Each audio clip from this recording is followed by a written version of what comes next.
cha waraka wa kwanza Yohana sura ya 3 na ule mstari wa 8 anasema, atendaye dhambi ni wa Ibilisi, kwa kuwa yeye alizitenda tangia mwanzo.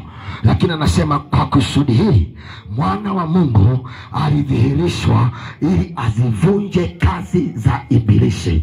Nisikilize mtu wa Mungu, aliyedhihirishwa kuvunja kazi za Ibilisi sio waganga wa kienyeji, wala sio wasihiri, wala sio wanajimu.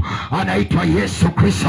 Ndiye aliyedhihirishwa kuvunja uchawi, ndiye aliyedhihirishwa kuvunja nyumba ndogo, ndiye aliyedhihirishwa kuvunja nyumba za midomo. Anaitwa Yesu Kristo. Yeye akiingia kazi zote za shetani zinaharibika.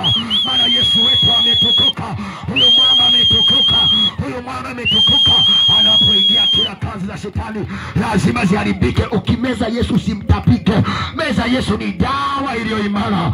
Yesu ni jabali langu, ngome iliyo imara ndani yangu, ndani yako tena. Yesu ni ngome iliyo imara. Sikiliza, wewe umeshindikanika, sema tu haujijui.